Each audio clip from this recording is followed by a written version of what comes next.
বান্দা যখন গুলি করার সাথে সাথে বান্দার জবানের দ্বারা যে গুনাহ হয়েছে সেই গুনাহগুলো আল্লাহ তাআলা মাফ করে দেন।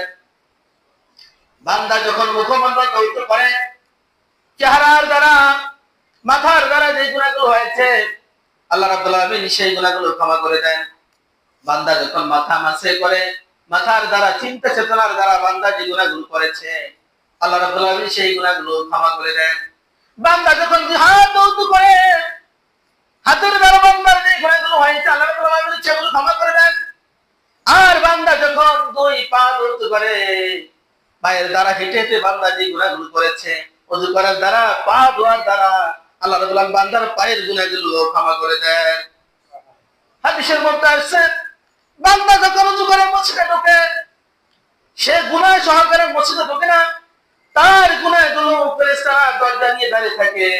বান্দা যখন মসজিদে ঢোকে তখন সে মাসুম থাকে, তার কোনো গুনাহই থাকে না। কোন বান্দা আল্লাহ রাব্বুল আলামিন গুনাহ সহকারে মসজিদে ঢোকান না। হাদিসের মধ্যে আছে, বান্দা যখন মসজিদের মধ্যে ঢোকে তার গুনাহগুলো ফেরেশতা নিয়ে দাঁড়িয়ে থাকে। বান্দা মসজিদ থেকে বের হচ্ছে না, ফেরেশতা অনেকক্ষণ দাঁড়িয়ে থেকে বলে, আল্লাহ তোমার আদরের বান্দা মসজিদে ঢুকে বের হচ্ছে না, তোমার বান্দার গুনাহগুলো আমি সহ্য করতে পারছি না। আল্লাহ বলেন, হে ফেরেশতারা, বান্দার গুনাহগুলো সাগরে নিক্ষেপ করে দাও, আমি আমার বান্দাকে মাফ করে দিলাম। বান্দা যখন নামাজের জন্য মসজিদে কদম ফেলে, ফজিলা কদমের ভিতরে আল্লাহ রাব্বুল আলামিন বান্দার আমলনামায় একটি করে নেকি লিখে দেন, একটি করে গুনাহ কেটে দেন, একটি করে সম্মান মর্যাদা আল্লাহ রাব্বুল আলামিন বাড়িয়ে দেন। হাদিসের মধ্যে আসছে, বান্দা যখন নামাজে দাঁড়ায় আল্লাহর রহমত বর্ষণ, বৃষ্টির মতো তার মাথার উপরে বর্ষণ হতে থাকে।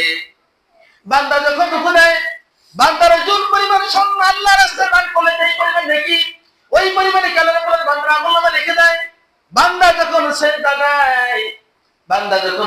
দেয়, সমস্ত দিন ইনসান সংখ্যা পরিমাণ পৃথিবীতে যত মাখলুকাত আছে ওই পরিমাণ সব বান্দার আমলনামায় লেখা হয়ে যায়। বান্দা যখন নামাজ শেষ করে ডান দিকে সালাম ফিরায়, আসসালামু আলাইকুম ওয়া রাহমাতুল্লাহ, বান্দার জন্য 8টা জান্নাতের দরজা খুলে দেওয়া হয়।